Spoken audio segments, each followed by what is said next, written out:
So at the beginning of this video, I was still at the tail end of those cold temperatures, so I did a bunch of little tasks in order to wait for warmer temperatures for a better glue up. The temperature was literally going to rise by like 30 degrees in the matter of a day, so I used my jointing jig to joint that walnut. I have a video on my channel showing you how to make that jig if you don't have a jointer, as well as I took my last piece of walnut and cut it down to rough size for all the panels for the front of the cabinet, which will be 2 sliding doors and 2 drawers.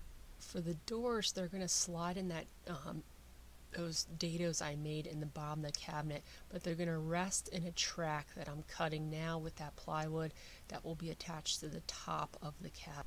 On smaller pieces of furniture, you can get away with cutting these grooves right into the cabinet, but since the run of these grooves is so long and so close to the edge of the cabinet, I didn't want to compromise the structure because they are quite deep. I've also heard people say that over time, if you have deep grooves like this, it could telegraph to the top of your finish. So I'm adding this piece, and it's actually going to run the entire length of the cabinet, which is what the customer wanted, but I only have to cut those grooves enough to fit in that one cubby. So I put my dado stack on my table saw, and these grooves are also 1/2 inch wide, and they're about 3/8 of an inch deep. And then right about here was where I realized that when I transferred my marks from the cabinet, I transferred them from the wrong end. So in order for these marks to line up on the other side of the cabinet, I had to cut that groove all the way through. This ended up not being a problem with the way I ended up finishing the cabinet, but at the time it was a mistake. Then it was warm enough to glue this up, and my method for this was to take pretty much 1 to 2 pieces off at a time, put glue on those miters, put glue in the dados, and then put them back into place, so the cabinet was always kind of held together still.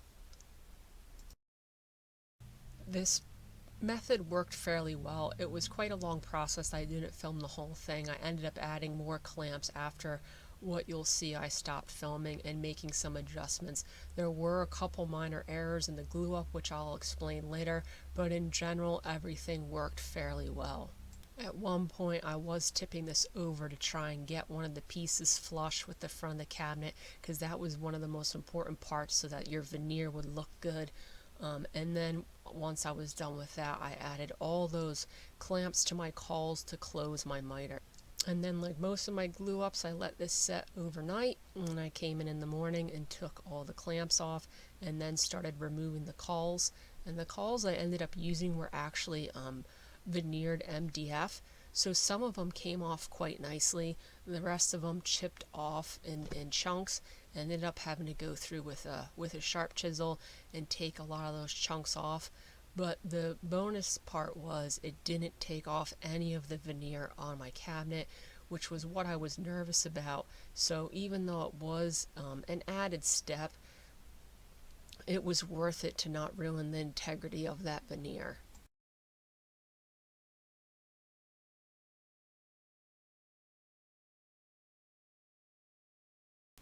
And this is that piece of scrap I had, and I actually ended up gluing a caul on this as well because I wanted to test the best method for removing the newspaper, and it ended up being a lifesaver that I did this, because I should have foresaw this, and I'm kind of mad I didn't, but the ink from the newspaper actually ended up staining my veneer.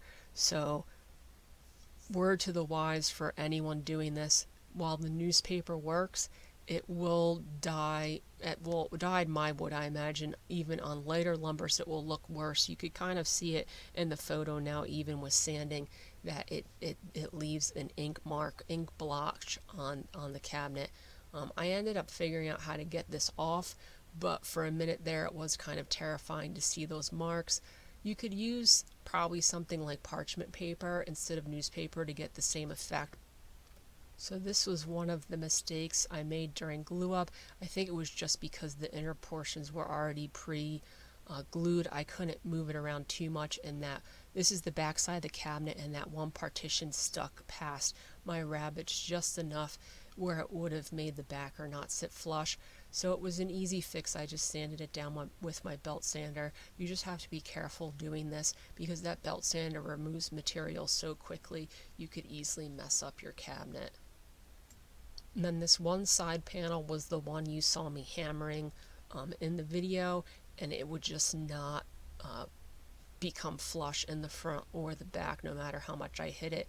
Once again, I think it was because of those partitions already glued. So I just cut a strip of scrap and glued it in place, and I'll sand this down once the glue's dry, and you won't even notice that the filler, this is in the back. So I was originally going to veneer all the back sides of these pieces, but I don't think I'm going to. It's kind of a waste of materials. So I just put some putty on all that plywood to fill in some of the gaps, and I'll probably end up painting this black. So now this is the front side of the cabinet, and for that part in the back that was recessed, that means it was proud in the front, which was actually the best case scenario for this because I could just sand down the front and make everything flush on that one side, and it ended up working out.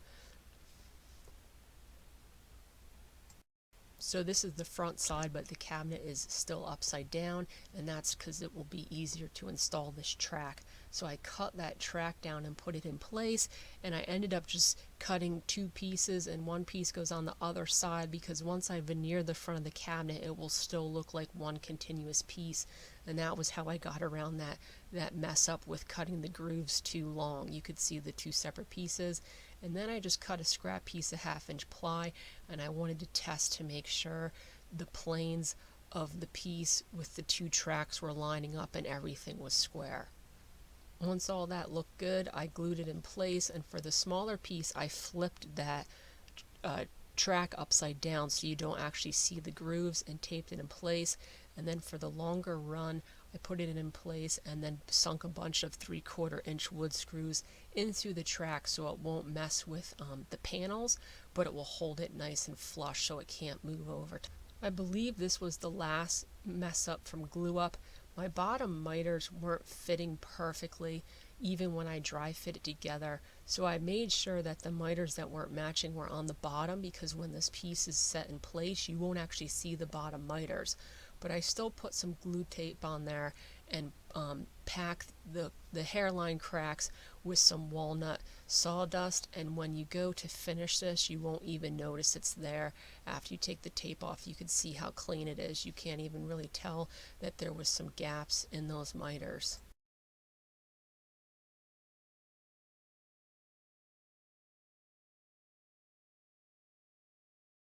So then comes the process of veneering all these inner components and the outer edge of the cabinet. So for the inner components I'm using the maple veneer to match the maple veneer ply, and then the outer components I have walnut veneer.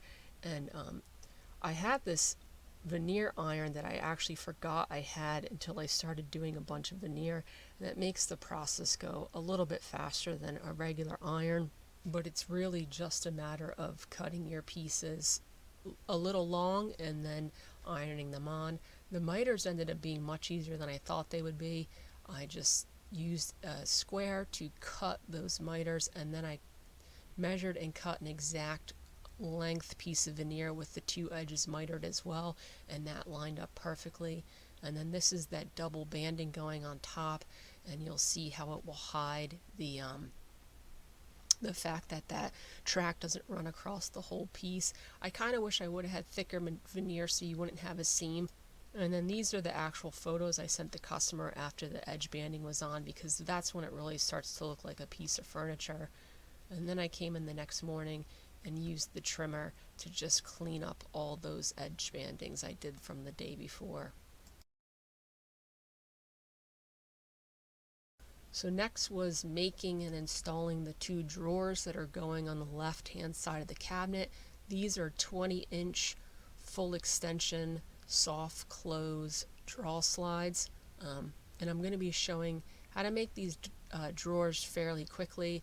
My preferred method is dovetails, and I have a very in-depth video that will tell you how to do this, which is why I'm not going to be explaining it too much in this video. I just kind of sped up the process so you could see it, and if you want to learn how to do it, you could watch that video, and then you can make really any size drawers that you want. So basically, once I had my pieces off that dovetail jig, I dry fit them together, make sure they're square, and then I put a groove on the bottom to receive the bottom board.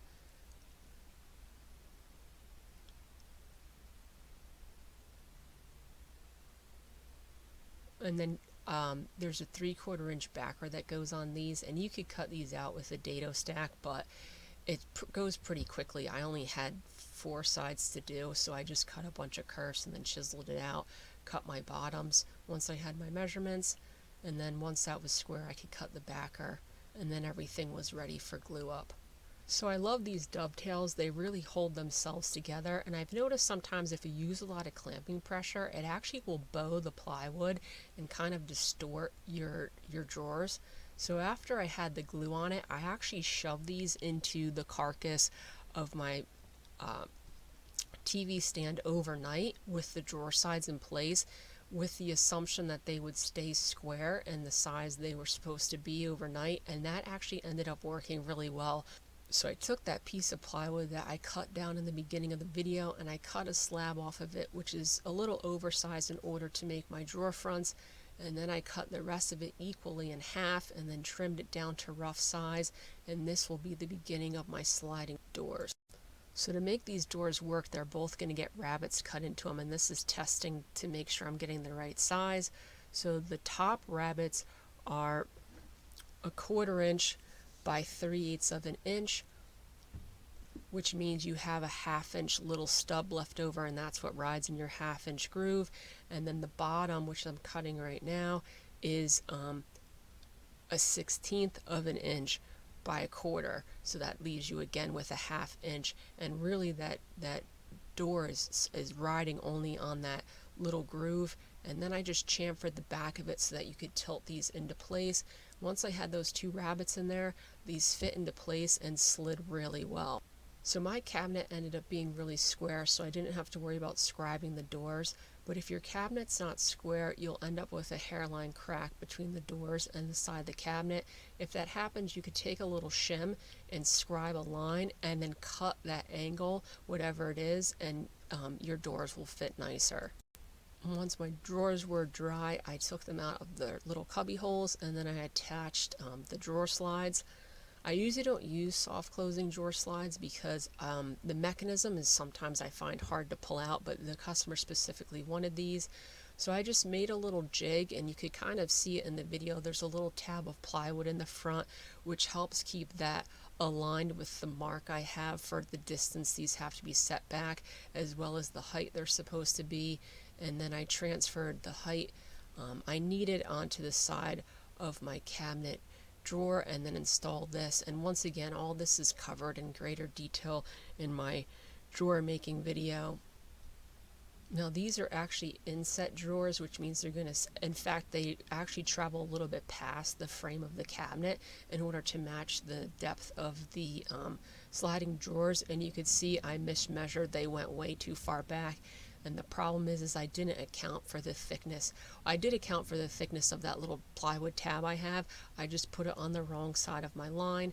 So before I mounted the sides on the second drawer, I moved those drawer slides forward 3/4 of an inch, and then that worked out, and I just adjusted the top one as well. And then they ended up being perfect. So then cutting the fronts for inset doors is never a lot of fun, but this process actually went fairly easily. The problem with this and using plywood is since my panels aren't veneered on the edges yet, you still have to account for the veneer, and 2 strips of veneer is about a 1/16 of an inch. So I rough cut this whole thing to size and then trimmed off a little bit from the sides in order to get it to get about a 3/32 reveal. Once that was done and I cut these pieces equally in half, I veneered all of my edges. The glue on this veneer sets up fairly quickly, so once I had my edges veneered, I trimmed them, and then for the bottom drawer front, I veneered the top and bottom. That one was going to stay the size I cut it. If the top one had to be trimmed, it would only have to be trimmed fractionally, and I would trim that one. So then I veneered the tops, and then trimmed those, and then put this bottom one into place using some playing cards, and the playing cards are about a 1/16 of an inch wide. You're seeing I have like a stack already pre-taped, so that gives me my perfect reveal, and then I just shimmed it up off the bottom as well.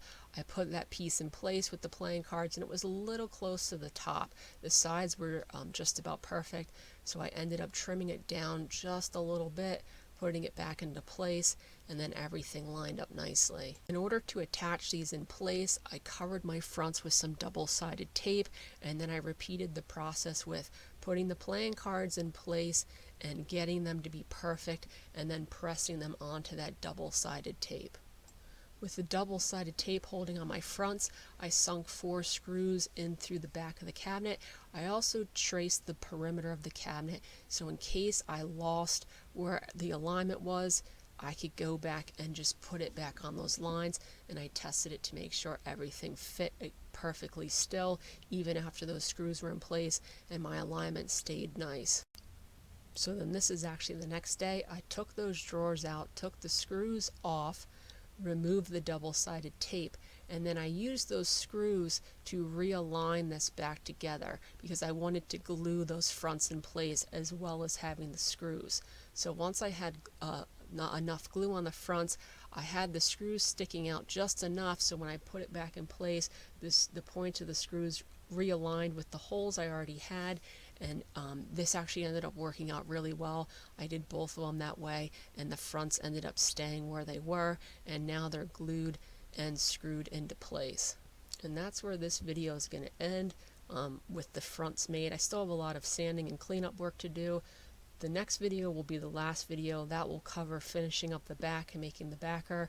The main part of it will be making the legs for this, as well as the final finish I'm going to be putting on the piece.